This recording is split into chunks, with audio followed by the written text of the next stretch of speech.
vehicles. I believe like Soyuz, Mercury, Apollo, they all had a pointy escape tower on top where there was essentially like a mini rocket engine or a series of rocket engines on top.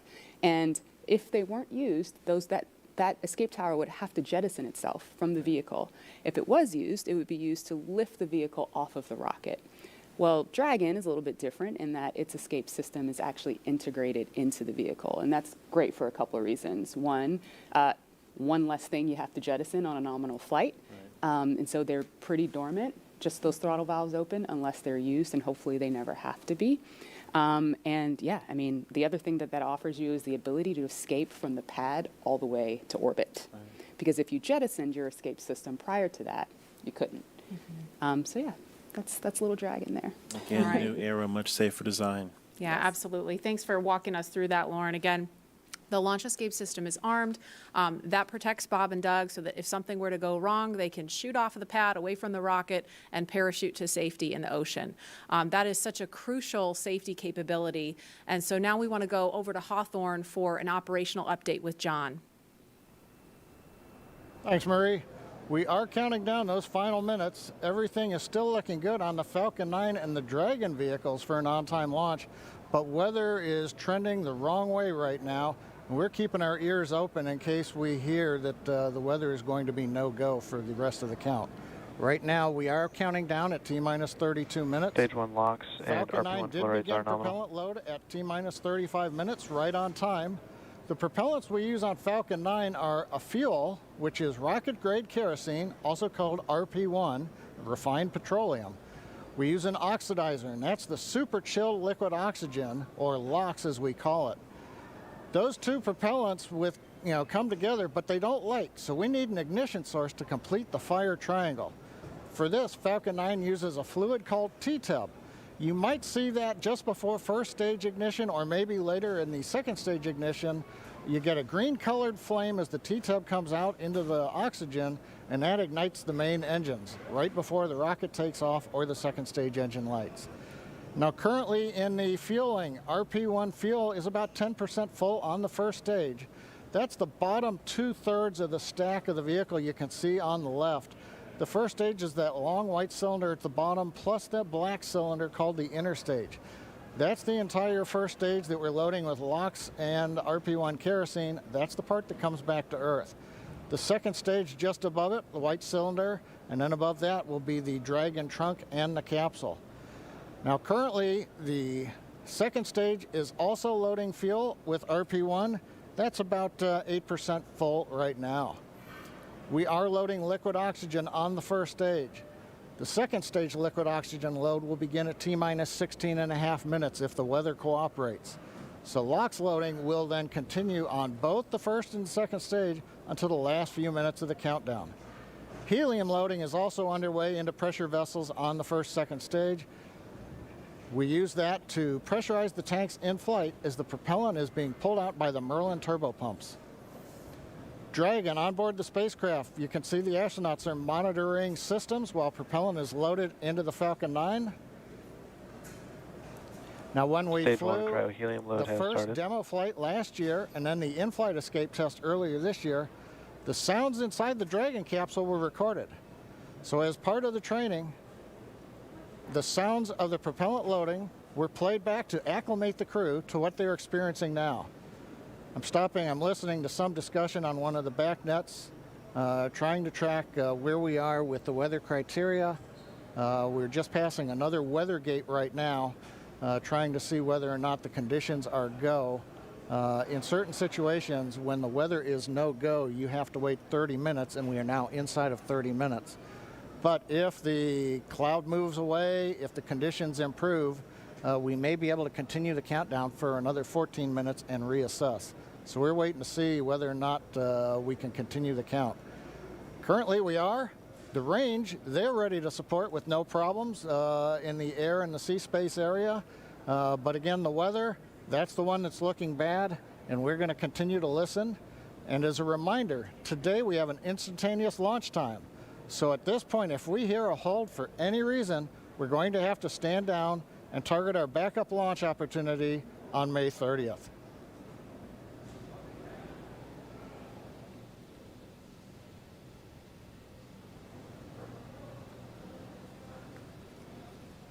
For Demo 2, Bob and Doug's flight to station will take about 19 hours, and their journey is fairly similar to the trip our cargo Dragon makes back and forth to the International Space Station, with two noticeable differences: docking and splashdown. As we await T-0 in just a little over 28 minutes from now, ground operations teams just doing those final series of system checks, making sure both Dragon and Falcon 9 are ready for liftoff, and really keeping an eye on that weather. And you're just continuing to get live views of the teams. You've got Falcon 9 and Dragon on your left, and then Bob and Doug on the right as they prepare at the Cape for liftoff.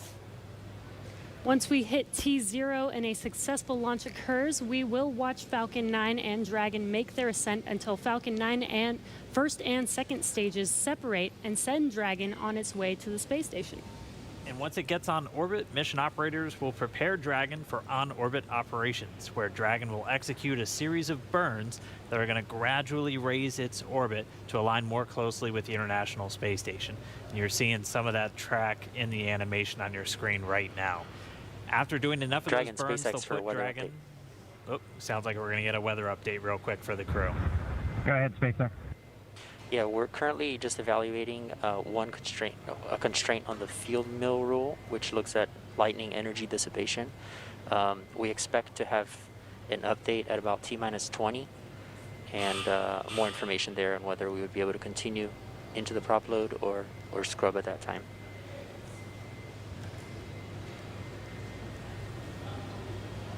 Okay, Jay, thanks for the update. We appreciate it.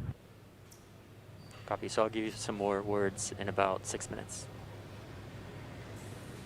Okay, so it sounds like we're going to Dragon find cap. out in about 6 minutes if we're going to have enough time. And John, I was referring to a couple of those weather situations where we have to have a certain amount of time. In this case, with the field mills, about 15 minutes. So they have until about 16 minutes and 30 seconds to really make sure that we're going to have enough time for that to dissipate.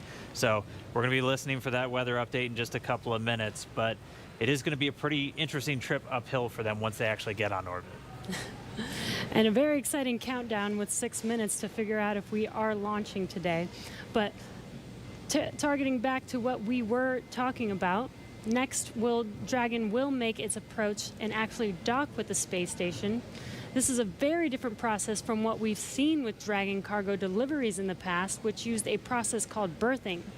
Now, berthing requires a spacecraft to approach the station and then stop so a crew member can maneuver the station's robotic arm to capture the spacecraft. Docking on this version of Dragon can be done autonomously. Stage 2 cryo-helium load started. Autonomously with no crew aboard the station.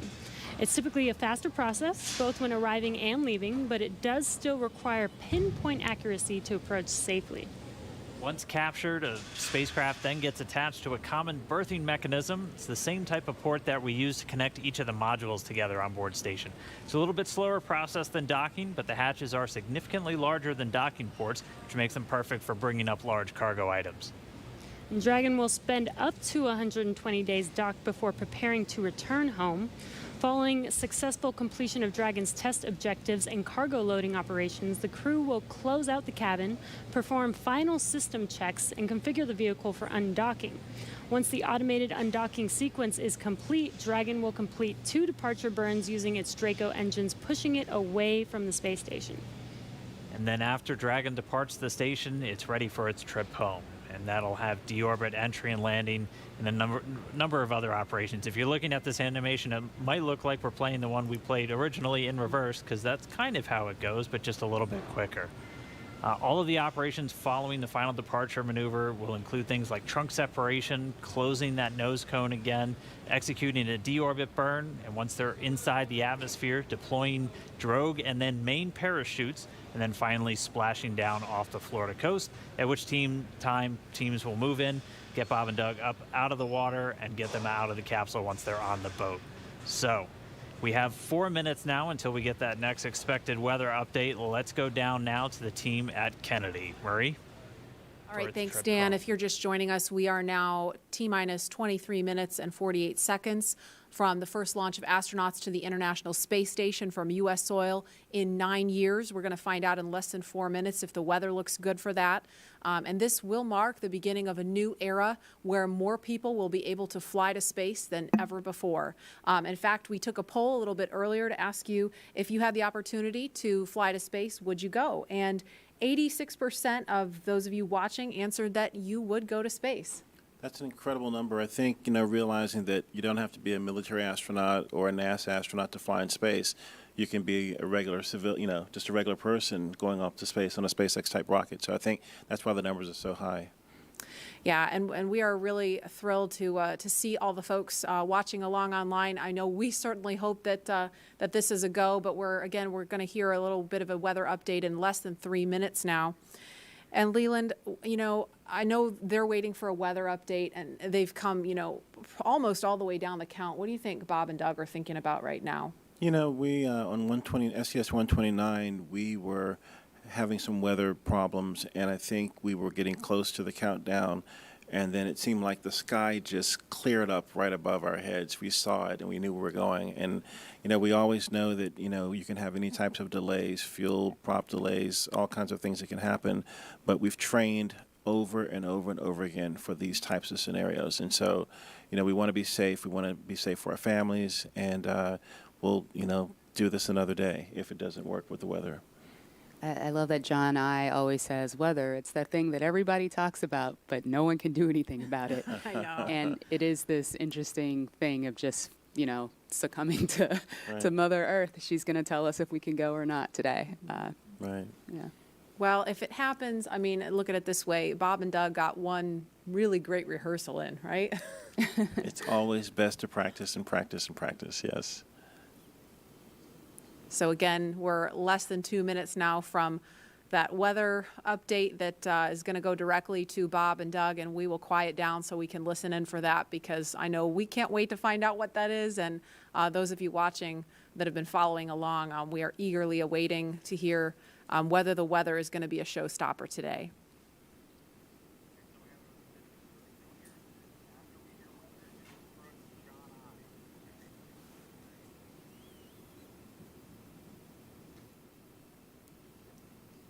These clouds can seem really deceiving at times, right? You see the blue skies peeking through and you think everything's fine, but you just don't know. That's why we have Absolutely. those launch weather officers. Absolutely. And I know, we've talked about it before, but it's not just the weather in Florida that they're looking at. They've got to look at weather downrange. If they were to have an abort in flight and they needed to come down somewhere in the ocean, they need to consider what the weather's like out there, because recovery teams have to go out and get them in a situation like that. So there's so many variables, and that's why not just with this flight, but with every human space flight we've had in the past, there's always a very good chance of a scrub, because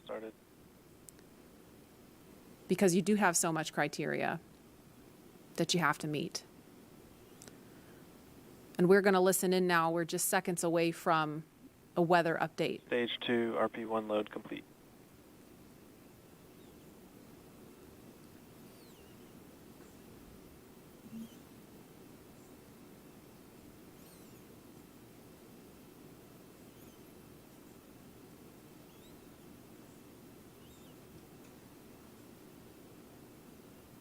That is liquid oxygen you see venting off the rocket. That's completely normal and expected.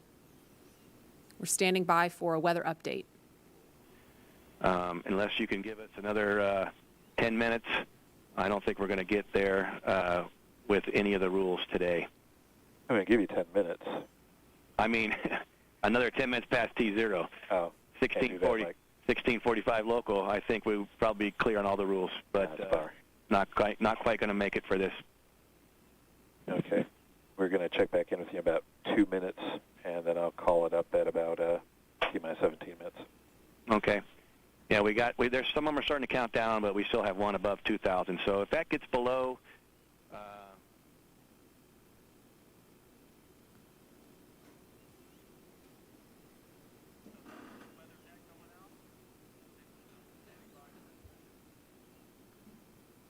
And that didn't sound great right there. That was the weather net going out, but we're still standing by for a final decision.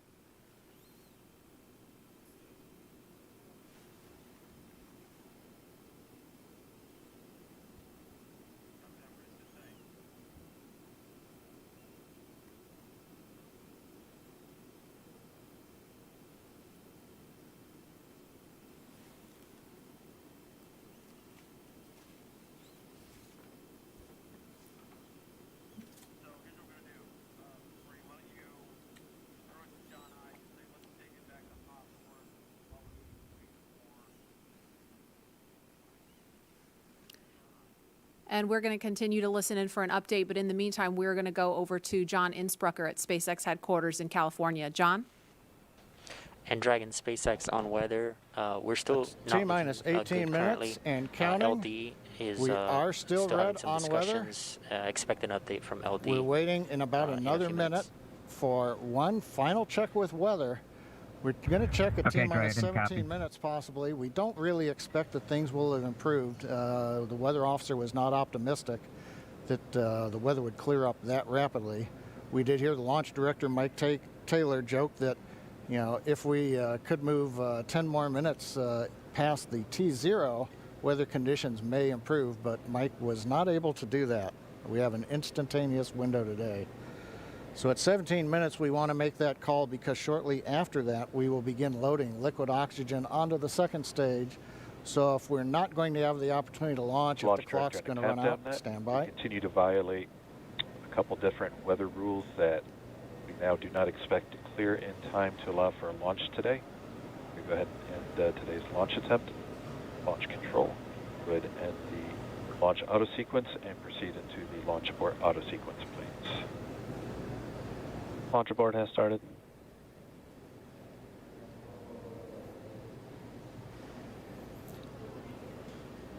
And Dragon SpaceX, unfortunately, we are not going to launch today.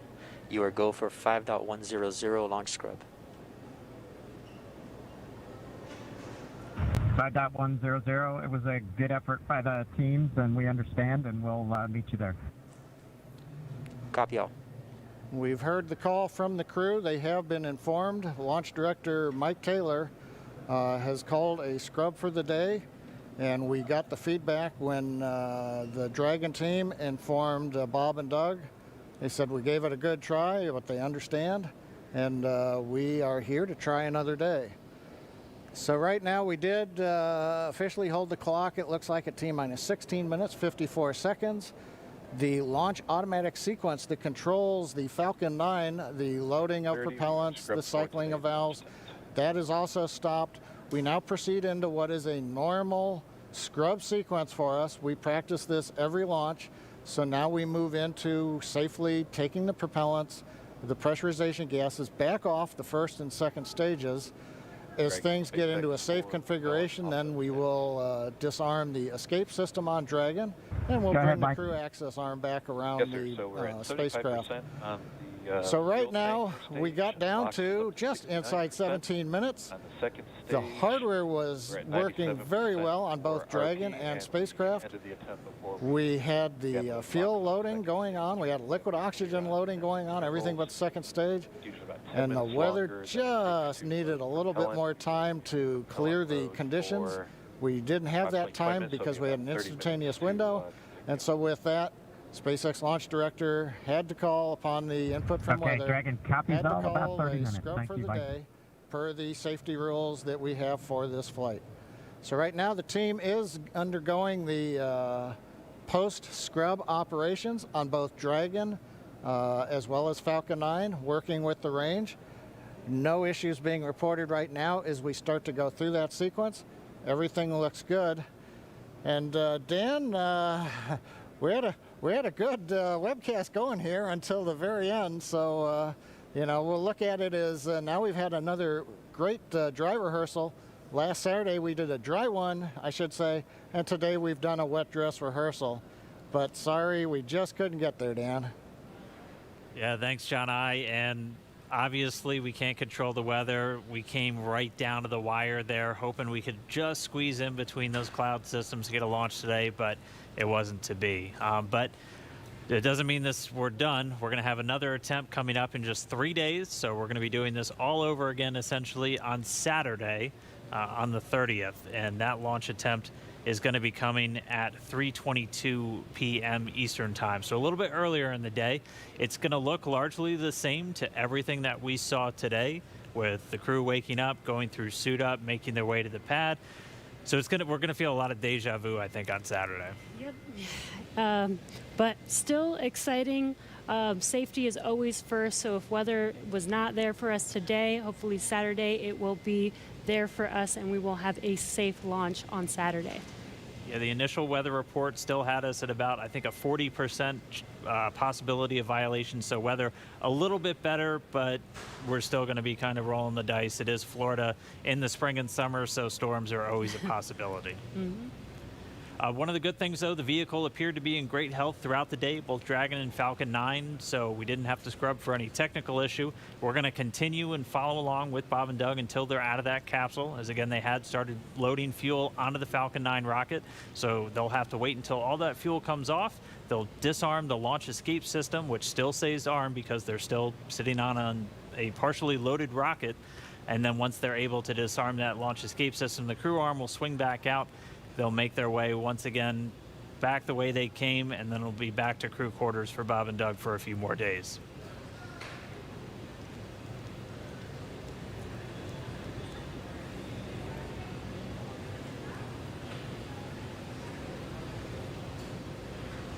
But if you're just now tuning in, wondering why we're not still counting down, we did have a launch scrub today. We were just a little under 17 Stage 1 LOX minutes. and fuel flow rates are nominal for offload. Expecting about a 40-minute offload time. And so that call out, the LOX, the liquid oxygen fuel pumping out of the first stage of the Falcon 9, everything looking good with that. Expecting about 40 minutes for all that fuel to come off. So again, once that fuel comes off, Bob and Doug will be able to disarm the launch escape system, and that crew access arm will swing back out. They'll be able to make their way back down and then over to crew quarters. So unfortunate scrub today because of weather. That was the one thing we were tracking from the moment we started today, watching Bob and Doug get suited up for their launch. We did abort today's launch, or scrub today's launch, with a little under 17 minutes to go until our T0 time, which was 4:33. So that's going to move us to our next attempt, which is coming up on Saturday, and that time is going to be 3:22 p.m. Eastern time, so a little bit earlier in the day for Bob and Doug and for everybody else watching around the world. They're still going to have a 19-hour flight to station if that's when we launch, and a lot of the stuff that we saw today is going to look very similar, but we're just going to have to try again, cross our fingers, hope for a little bit better weather the next time. And again, this goes with every launch. We do track everything all the way down to T0 to make sure that everything is go, making sure that the range is go, weather is go. So this is standard procedure. We always tend to make sure that we have a backup day, launch day, in case we do have scrubs like today. So this is pretty normal and standard. Nothing to be worried about.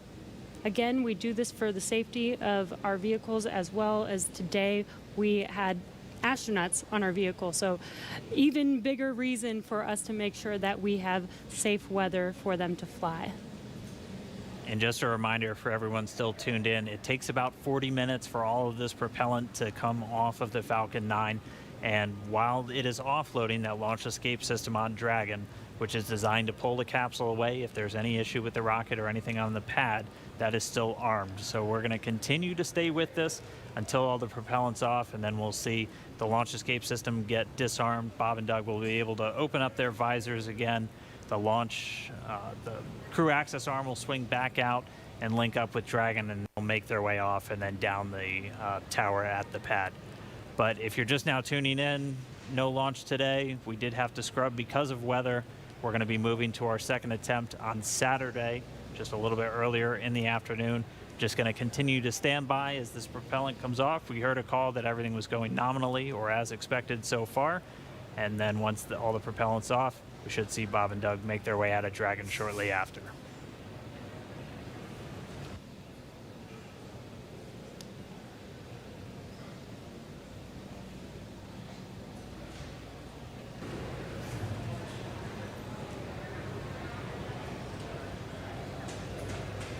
And what you're seeing on your screen is a live view of Bob and Doug on the right side inside of Dragon as they're waiting for propellant to be removed from the vehicle so that it is safe for them to disarm the launch escape system.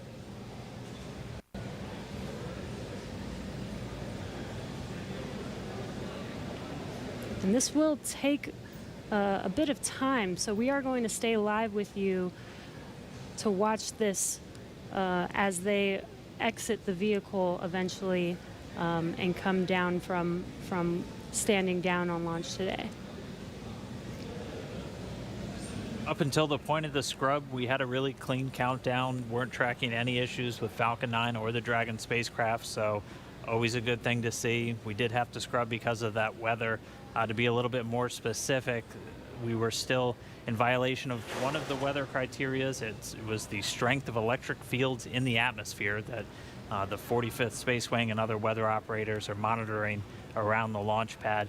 And that's one of those rules where we need a certain amount of time if we're in a violation. In this offloads are case, nominal, roughly 50% on stage 1 locks in fuel, 85% on stage 2 fuel.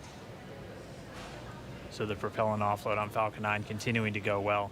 But we needed a little bit more time if we were going to be able to clear that launch weather constraint.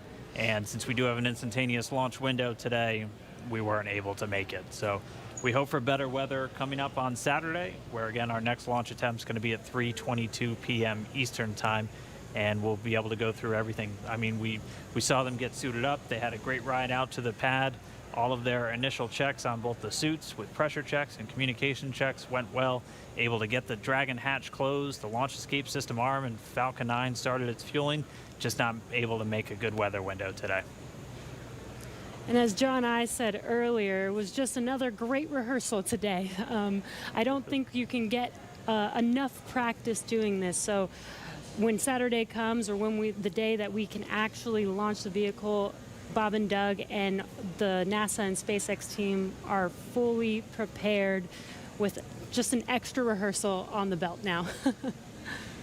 Yeah, as we had talked a couple of times throughout our countdown, the weather is a lot more complex when we're launching humans. You have some more stringent requirements in place, not only around the pad, but in the case of this launch today, we were also looking at whether the entire ascent corridor, as we call it, so basically the entire way that they were flying up the east coast of the United States in this launch today, we're monitoring that weather because those are areas that if they have an ascent abort, or basically Dragon firing off of the Falcon 9 while they're flying into space, we have to make sure that conditions are good in the sea states around those areas, just so they're not going to be landing in the middle of a hurricane, which we did have a tropical storm forming right off the coast of South Carolina today, just to help complicate things a little bit. And people might be asking, if we knew the weather was going to be a little iffy today, why continue to count down? Well, that is the reason why we do all these checks all the way to count down. In Florida, the weather is, pretty sporadic. Sometimes a thunderstorm or hurricane will pass through. Within 20 minutes, it's gone, and we could have clear skies for a safe launch. So we continued as scheduled. Standard procedure again to just continue to monitor weather all the way down to the last minutes of the count, and we see what happens. So today, unfortunately, we did scrub for weather, but we will attempt again this Saturday on May 30th.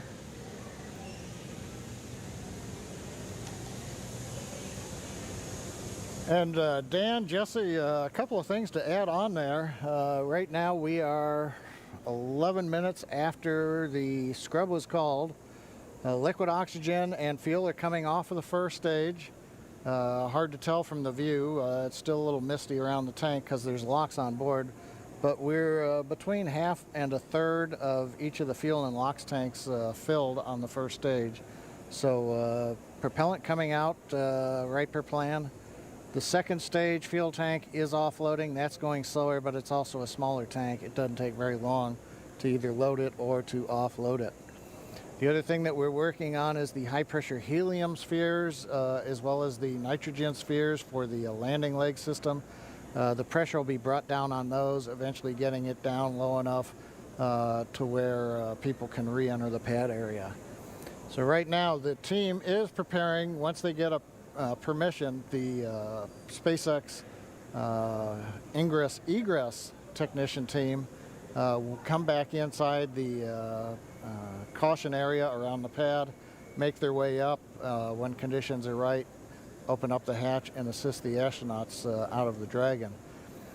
I'd like to point out that for those who are wondering whether or not, having gone through this, putting propellant, pressurization gases on, getting fairly close to launch, whether that has done anything to wear out the Falcon 9 or the Dragon, the answer is no.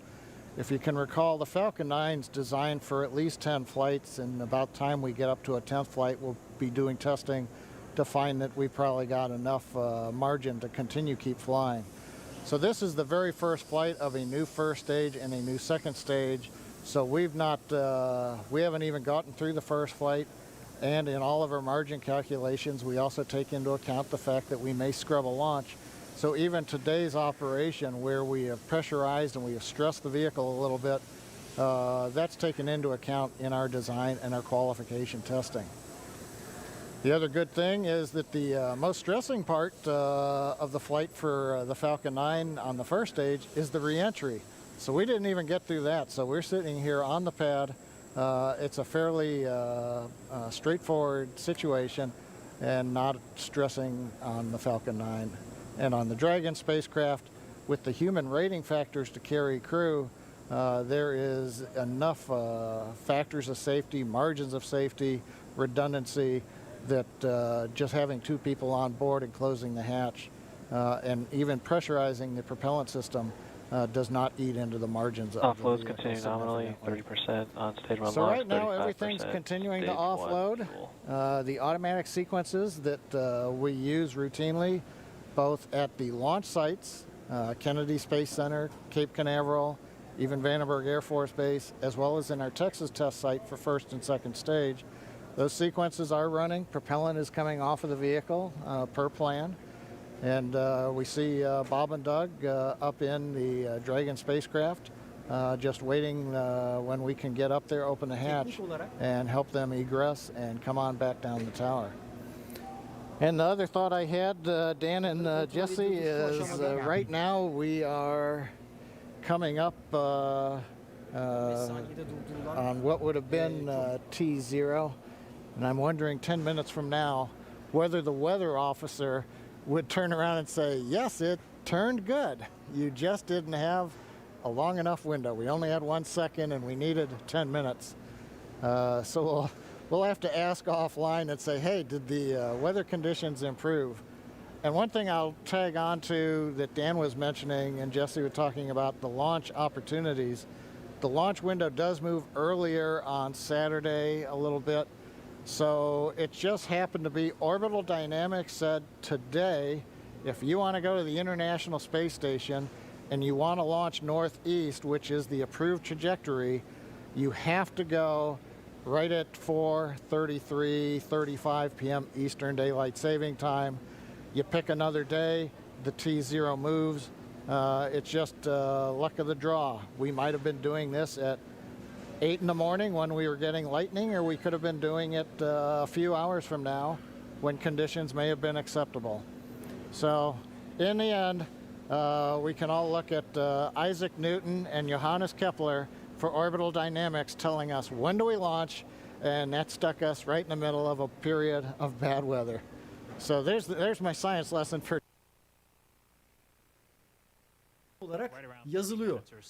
Güzel bir şey. O yüzden 104 bininize de selamlarımı yolluyorum buradan.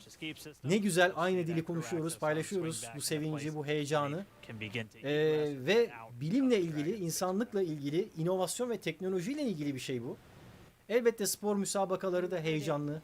Elbette başka konularda da heyecan duyabileceğimiz konserlerde heyecanlı filan, ama bu bambaşka bir heyecan bence.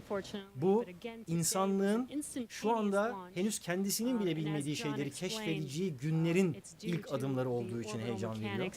Potansiyeli az önce Elon Musk'la yapılan röportajda da çevirerek aktardım. Yeni katılan arkadaşlarımıza da aktarmış olayım. Bir soru sormuştu. kendisine ne hissediyorsun diye şu cevabı verdi. 2002 yılında SpaceX'i kurduğumda birisi bana senin yaptıracağın şirketinin yapacağı roketlerle, senin yapacağın arabalarla astronotların taşınıp uzaya gönderileceğini söyleselerdi inanmazdım. Ya ben uydu falan en fazla göndeririz diye düşünürdüm. Hadi oradan git falan, hatta öyle espri falan da yaptı. Hadi git oradan, böyle bir şeye inanmam ben derdim, dedi o röportajda. Fakat şu anda ben bile inanamıyorum ama bu gerçekleşiyor. Gerçi 2012'den beri zaten SpaceX'in aktif olarak gündeminde insanları uzaya göndermek, ama sonuçta baktığınızda 18 yıl gibi bir insan ömrünün içerisinde, kariyerinde aslında çok da fazla uzun olmayan bir süre içerisinde kurulan bir şirket. Önce hayali çıktı ortaya, sonra kuruldu, sonra büyümeye başladı, sonra roketler yaptı, o roketleri uzaya göndermeye başladı. Defalarca başarısız oldu, defalarca bu roketler havada, karada patladı. Geri döndürmeye çalışılırken düşmeye başladı. Ama 2015 yılından beri boosterlar büyük bir oranda başarıyla geriye dönebiliyor, dikey olarak iniş yapabiliyor. Bugüne kadar 50 tane roket booster'ı geri döndürdüler ve 2012'den beri aktif olarak bugüne hazırlanıyordu. SpaceX, Dragon kapsülünü içinde insanları güvenli olarak uzaya götürüp getirebilecek derecede iyileştirdi.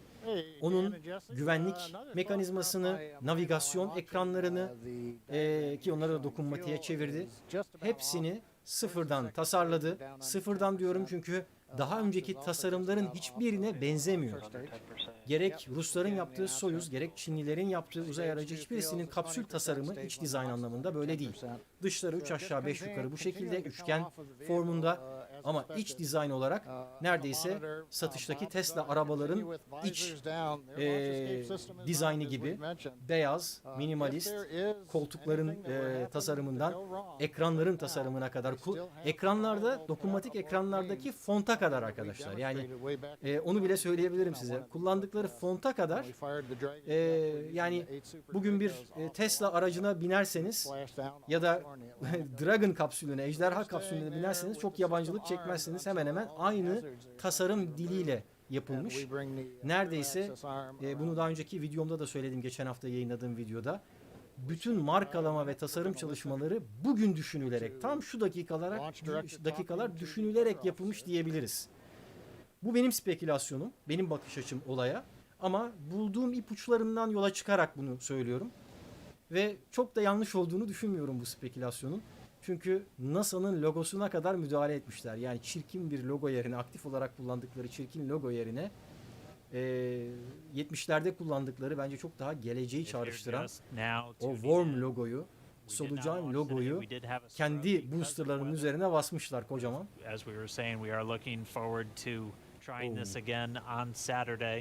Our launch time on Saturday will be another instantaneous window, so we'll have to have the Weather Scrub haberi geldi. Dinliyorum. Bu erteleme demek arkadaşlar. 22 p.m. Eastern. I think our last weather update put us at about 40% evet, 30 Mayıs'a cumartesiye ertelendi. Bu kadar heyecan yaptık. Saatlerdir konuşuyoruz ama işte bu işin evet. Türkiye saatini hesaplamaya çalışıyorum şu anda. 22:22. Çok anlamlı bir saat. Cumartesi gecesi 22:22'ye ertelendi. 30 Mayıs Cumartesi 22:22 olmuş arkadaşlar yeni saat. Ben bir yandan konuşurken atlamışım tabii şeyi. Ekranda görsel olarak Weather Scrub deyince anlayabildim konuyu. Kısmet diyoruz, yani söylediğim gibi her an her şey olabilirdi. Evet, son 15 saniyeye kadar olabilirdi. Yazık, içerideki astronotlar hala şeyleri temizliyorlar. Yapacak bir şey yok. Hayatın cilveleri, havanın cilveleri, hava kontrol edemediğimiz nadir şeylerden biri. Dolayısıyla her şeyi tasarlarsınız, her şeyi dizayn edersiniz, kıyafetine kadar, ama havaya hiçbir şey diyemezsiniz işte.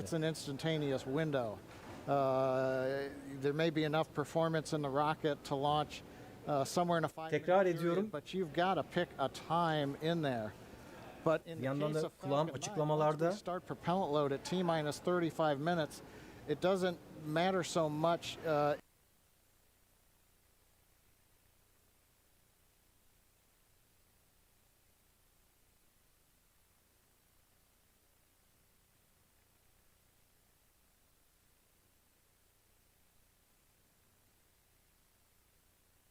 you start the countdown, 4 hours, 8 hours out like we were doing today, and you have a very short window, once you get into propellant loading at T-minus 35 minutes, you have to go as soon as you get to zero. We don't have the ability to stop the countdown, wait 5 minutes. Evet, şu anda eğer son 35 dakikada countdown'u, geri sayımı başlatırsak artık geri alamayız diyorlar. Bu kısmı tam anlayamadım. Normalde alabilirler. Yani en azından NASA'nın görevlerinde alınabildiğini ben biliyorum. Something like a 4-hour window, which some communication satellites have, we could actually get down to almost zero, hold the count, detank the Falcon 9, wait a while. It takes us about an hour and a half. Reload a whole new batch of cold liquid. Evet, şu anda geçmişteki bazı uçuşları aktarıyor. Neler yaptıklarını. Çünkü tanklara roket yakıtını yükledikten sonra onların hepsini boşaltmak gerekiyor. You have to be able to launch, about an hour and a half or so later after you scrub. And in the case of the International Space Station, an hour and a half from now, it's nowhere near where we need to be to get to orbit with the performance of the Falcon 9 and the Dragon. So today it's a combination. We start the day with a 1-second window. Yeah, just informing you, it's but been once 2 we hours, get 30 inside of minutes 35 since minutes, rotation, so when it becomes an instantaneous window for the Falcon 9, regardless of what the customer may be able to give us. So there's a little explanation for folks who are wondering why we have such a tight window. Evet, bugünün şöyle bir özelliği olduğunu söylediler. Şimdi bunları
analysis assuming that the temperatures of the propellants are below a certain amount so that we know how much performance is available to the rocket, how much margin we're going to have. So essentially, if you start the countdown, 4 hours, 8 hours out like we were doing today, and you have a very short window, once you get into propellant loading at T-minus 35 minutes, you have to go as soon as you get to zero. We don't have the ability to stop the countdown, wait 5 minutes. Now all of a sudden the liquid oxygen starts warming up from 340 degrees below zero in the ground system, and that changes how much performance you get carrying into orbit, and we don't want to cut into those margins. Now, if we had had something like a 4-hour window, which some communication satellites have, we could actually get down to almost zero, hold the count, detank the Falcon 9, wait a while. It takes us about an hour and a half. Reload a whole new batch of cold liquid oxygen and fuel from the big storage tank that we've got there at pad 39A and try to launch again. But in that case, you have to be able to launch, about an hour and a half or so later after you scrub.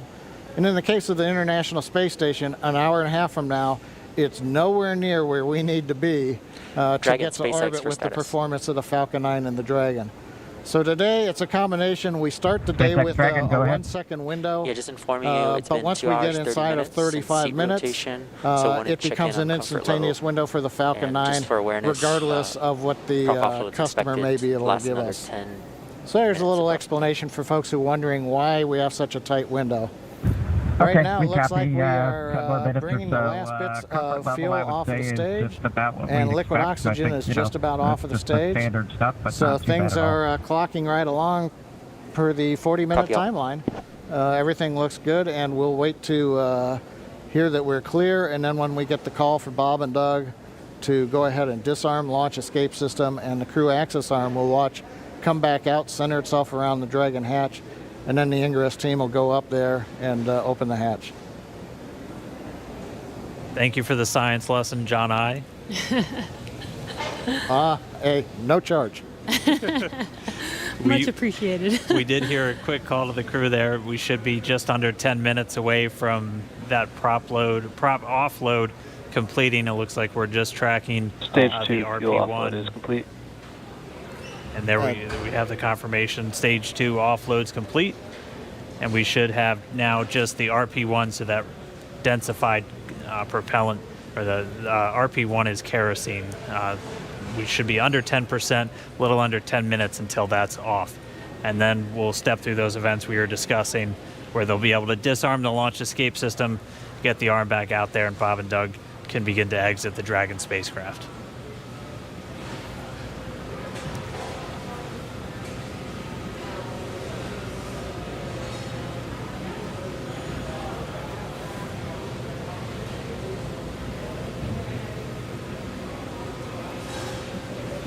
Still not the friendliest skies in the background. That is Florida, though. The weather is constantly changing over there, which is why we always have to keep an eye on it.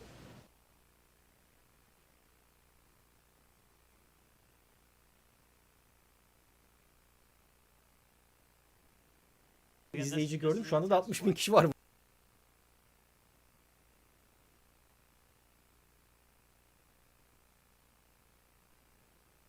Artacağız.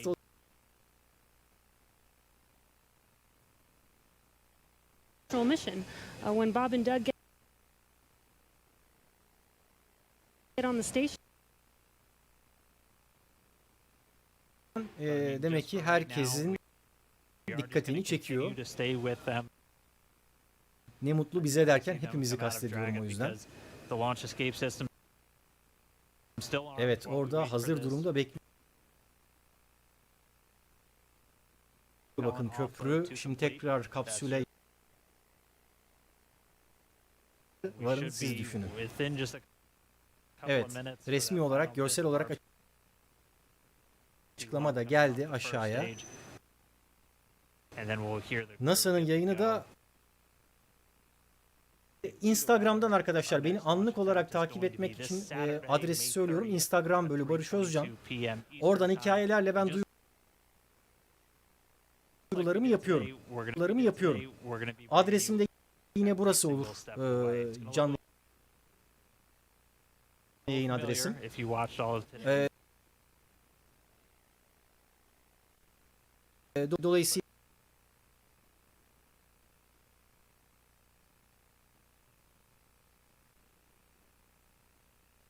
Dolayısıyla cumartesi akşamı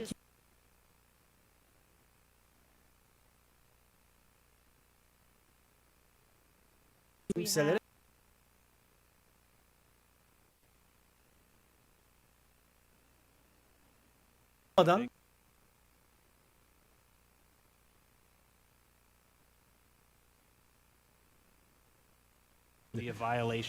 bütün problem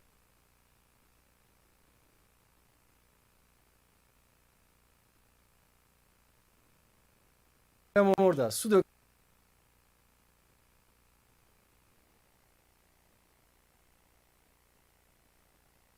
Demo 2 fırlatışı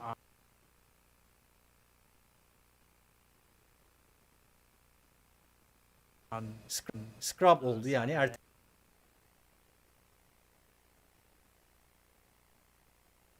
canlı yayına da saatler öncesinden yine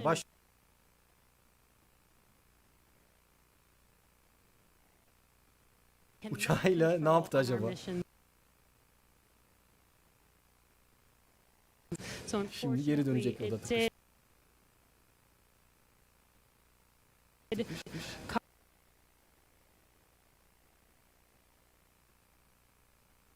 Emindi ama %1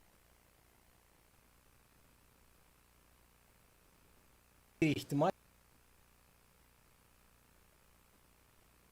By for a few more moments.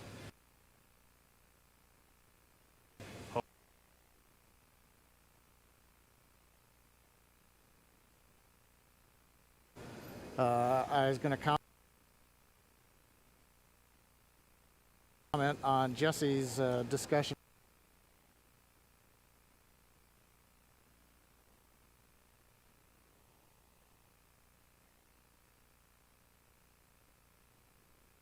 God, it was just the weather. Göstermiştim. Even from this morning. Dünyanın şeklini ayarlardan değiştirip oraya da böyle 20 minutes later. oyuncaklı, eğlenceli bir şeyler koymuşlardır diye tahmin ediyorum. We continued to attempt to Çünkü launch bakıp today, aralarında but konuşuyorlar dikkat ederseniz iki astronot. 4T0 day Ve bir şeyler was not izliyorlar. on our side. Eğer yakıt tankının ne kadar seviyede boşaldığına bakmıyorlarsa Dropped off the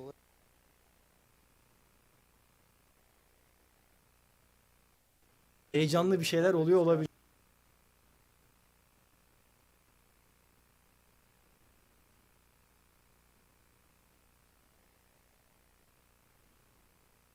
Gördüğünüz gibi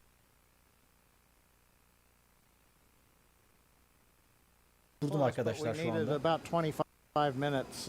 Bir yandan sorulara göz atıyorum.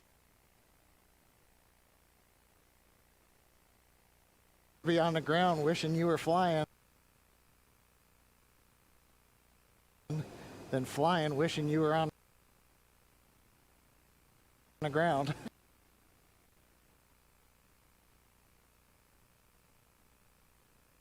They were Uçamama. safely. Ee, çevirdim ama buna yakın bir şey. Yani şu anki durum daha iyi Just continuing to stand şeklinde by, özetleyebileceğimiz bir şey expecting the söylediler. call that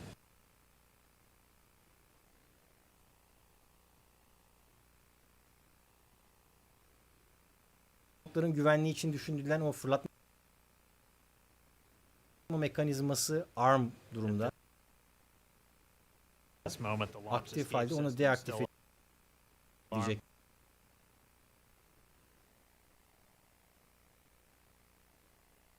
Mekanizmasını da deaktif etmeleri gerekiyor. İptal etmeleri gerekiyor.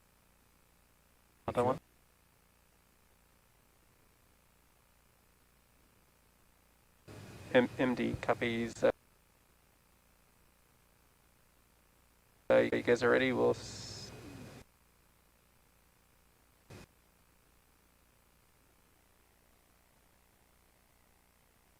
You are go for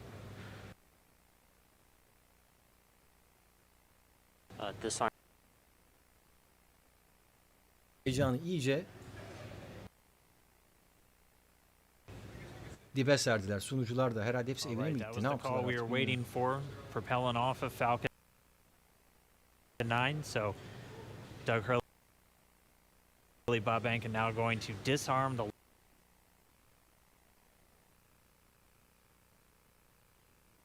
launch.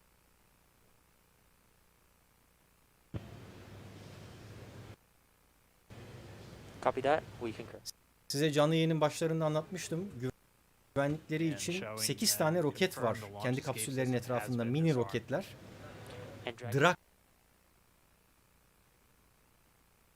roketi deniyor onlara da. Draco. D-R-A-C-O. Fırlatmalarını sağlıyor. Güvenli bir şekilde ayrılmalarını sağlıyor sistemden. As you heard and you can see, Bob and Doug can now open their visors. Evet.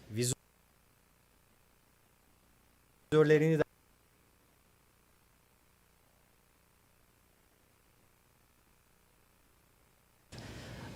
Continuing, and that is just to make sure that they are safe and now are getting bütün bunlar ready. güvenlik amacıyla tabii takdir edersiniz ki o kadar yanıcı madde ile dolu. Aslında bir anlamda bir anlamda değil, tam anlamıyla şu anda 70 metrelik bir bombanın üzerinde duruyor. Yani o yakıt kontrolsüz bir şekilde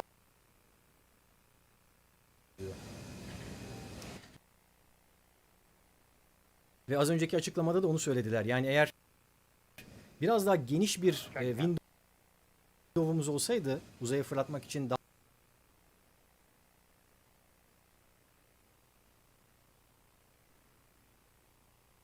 make their way out of Dragon.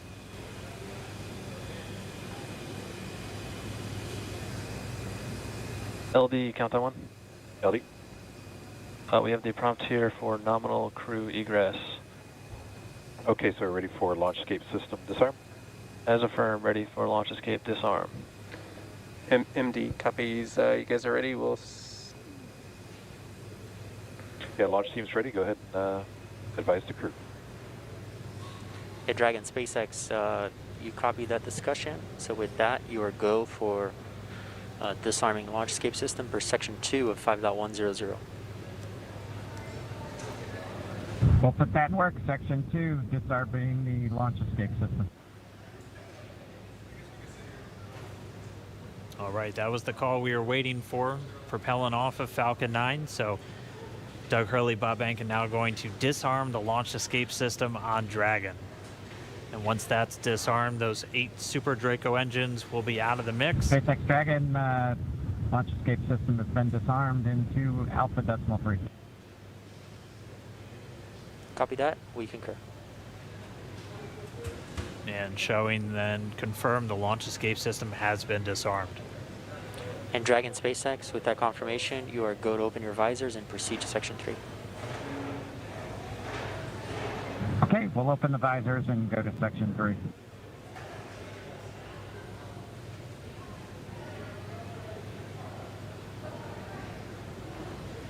As you heard and you can see, Bob and Doug can now open their visors and get ready for exiting the vehicle. Again, they kept their visors on while the launch escape system was armed, while prop offloading was continuing. And that is just to make sure that they are safe. Now that there is no more propellant on any of the vehicles, they are safe to have disarmed the launch escape system and now are getting ready for that crew arm to swing back, the hatch to open, and for them to egress. SpaceX Dragon with an update. We're holding in 3.4 and we're ready for seat rotation when you are. Copy that. We'll wait for the closeout team to open the hatch and verify clearance, and then we can execute seat rotation.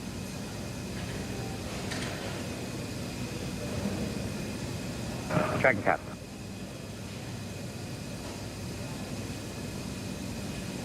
And there's that crew arm swinging back towards Dragon. Once that crew arm is in place, they will be able to open the hatch on Crew Dragon. Bob and Doug's seats will rotate back out of launch position so that they can safely get out of their seats and egress the vehicle.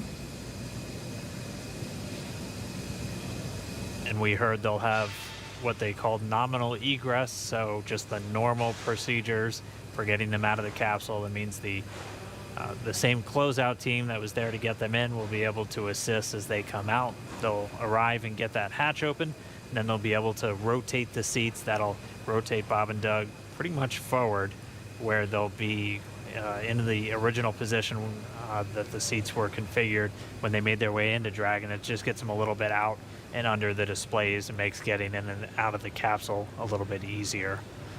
They've been in those seats for about 3 hours at this point, so definitely a long day for the crew.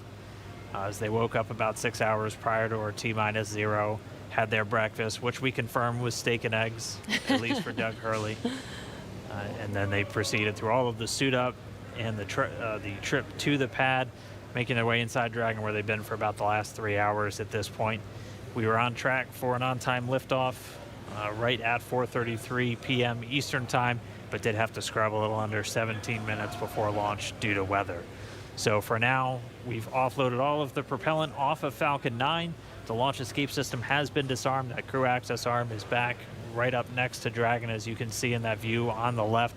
Pretty soon we'll see the teams arrive to get the hatch open, get Bob and Doug out, and they'll make their way back to crew quarters and their quarantine. It is important to note that throughout the entire process of them getting into Dragon, suiting up all of those different steps, they maintain that same quarantine that they've been in since for about 2 weeks now, and that is specifically for events like today, where we have to scrub and just go to another day. So we don't want to break that quarantine once we're putting them into that launch vehicle, and that's a standard quarantine that we have for any crew members flying to the International Space Station.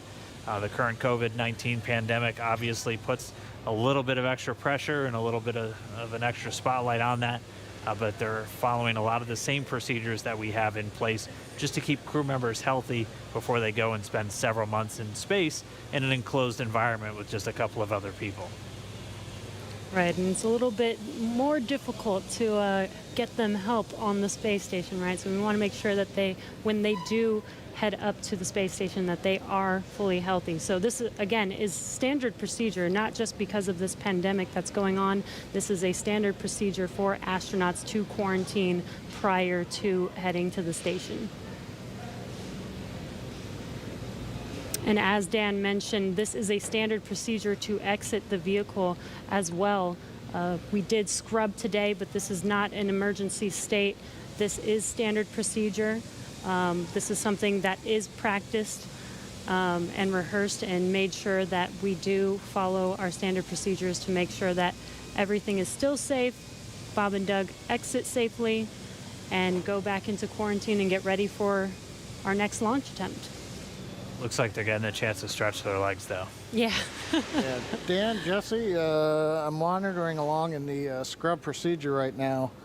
They're getting the goes to get the folks back to the pad, the crew that'll open the hatch. So they have notified the team chief, launch engineering, to return to the pad.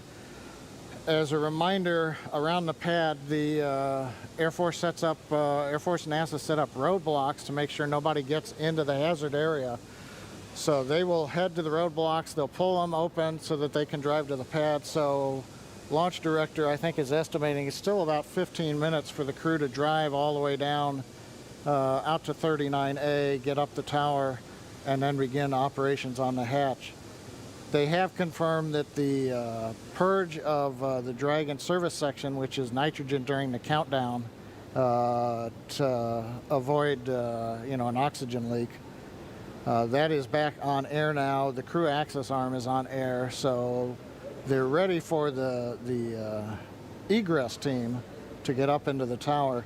But it's going to take them a little bit still, I think, to drive down the road in the vehicles and go up the elevator. But everything continuing to run per a normal scrub countdown, which we have had the opportunity to practice with the crew in, for example, the dry dress rehearsal last Saturday, after we had done the static fire of the Falcon 9 the day before.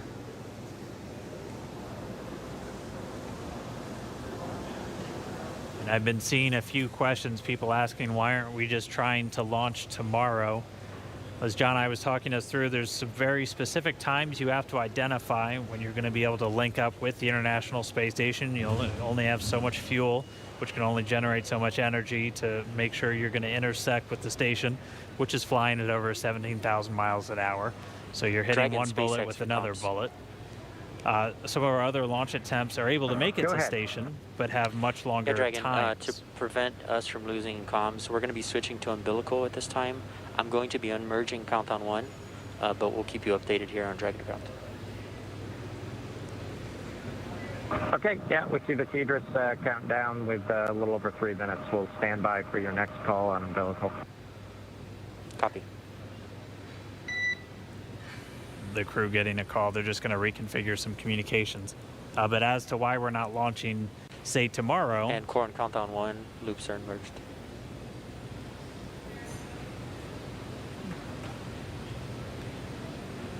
but when we pick our launch attempts, we also have to take in mind some of the human factors of these attempts. Some of these other launch attempts may exist, but it would require Dragon taking in excess of 30 or more hours potentially to reach the station, which could wreak some havoc with the sleep shifts cycles, not only for Bob and Doug, but also for the crew on board station that has to line up their sleep schedule with Bob and Doug as they arrive. And The crews on station and Bob and Doug will be operating off of Greenwich Mean Time once they get there. Dragon SpaceX, comm check umbilical.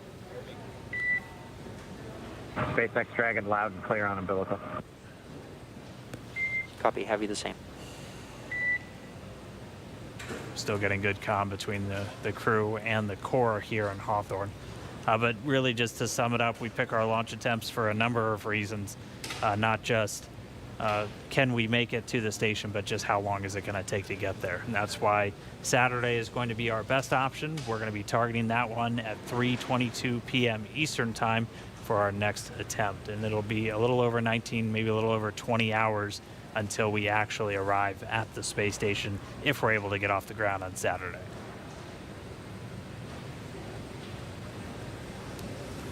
Right, and this gives Bob and Doug, a few days to kind of shake off the nerves from today's launch attempt, give them some more time to rest, and again, get ready for our launch attempt on Saturday.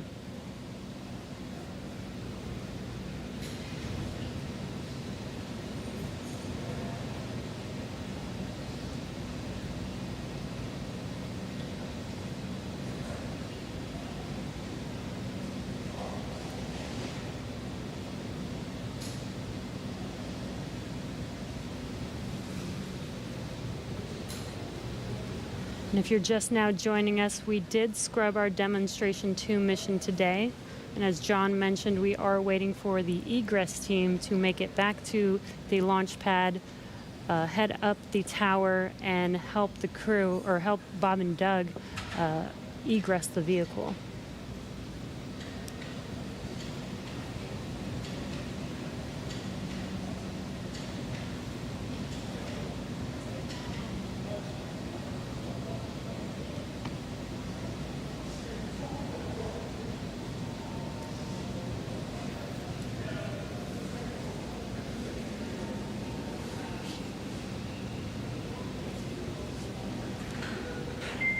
Dragon SpaceX for closeout team status.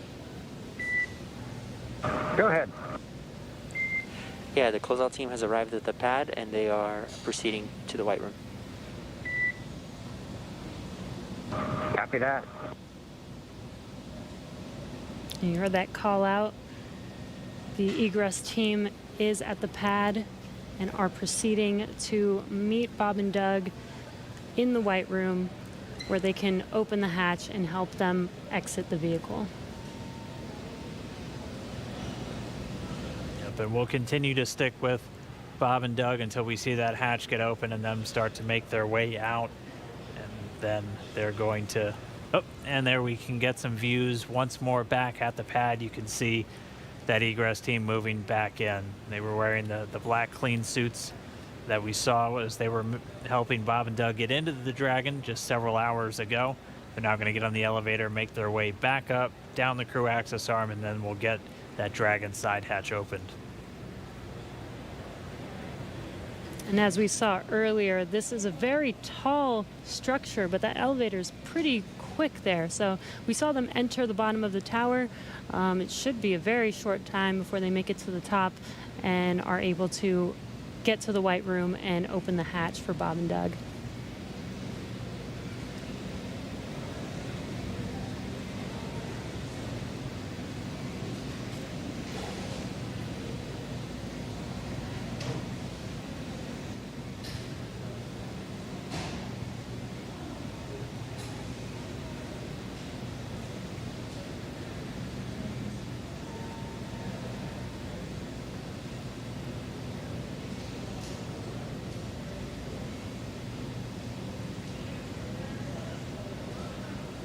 If you want.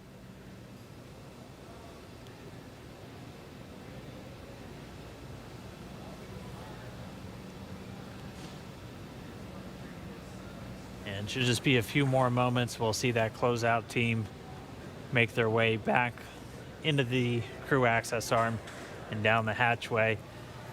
And again, if you are just now tuning in, we did have that scrub just about a little under 17 minutes before launch.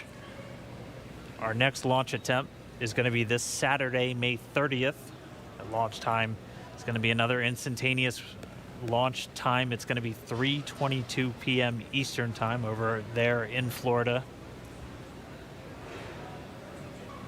And assuming an on-time launch, it'll be a pretty similar flight that we were looking at today, where it'll be roughly about 19 hours before they make that initial contact to the International Space Station. They'll get on orbit and execute a series of 5 different burns to gradually raise their orbit until they're just a few hundred meters below the station and maybe a few kilometers behind. And then they'll do all of the final approach initiation maneuvers. And by that point, the team here in Hawthorne will be working very closely with the team down in Houston in the International Space Station Flight Control Room. Weather for Saturday still not ideal, but it's roughly what we started out with today, where we have about a 40% chance, possibility of violation, and it'll be tracking a lot of the same issues with cumulus clouds and potential precipitation. We'll also be keeping an eye on all of the downrange weather. Oh, it looks like we're seeing some people start to make their way into the crew access arm now, so we should see them get that Dragon side hatch open in just a few minutes.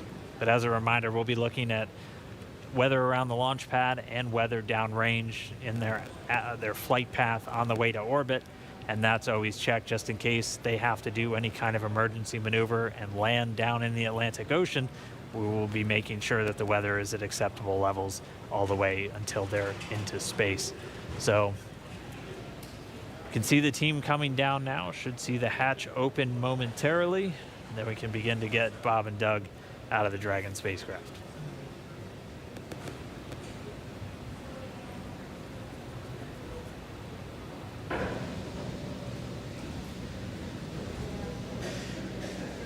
And again, we are staying live until Bob and Doug are safely out of Crew Dragon. You can see on your left-hand screen the team getting ready to open the hatch for them and help them out of their seats.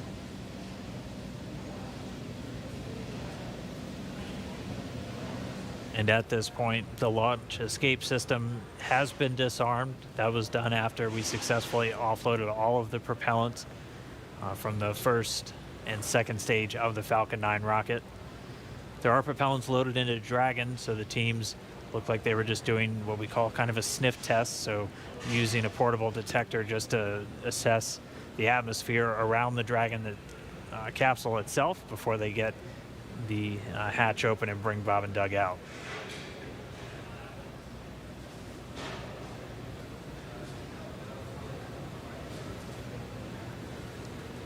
All of this is standard safety procedures for egressing the vehicle. This is to ensure the safety of the crew as well as Bob and Doug. Dragon SpaceX for status. Go ahead. Yeah, the closeout team is at the White Room. They are configuring the crew arm for egress, expected to take no earlier than 10 minutes. Okay, 10 minutes. Thank you.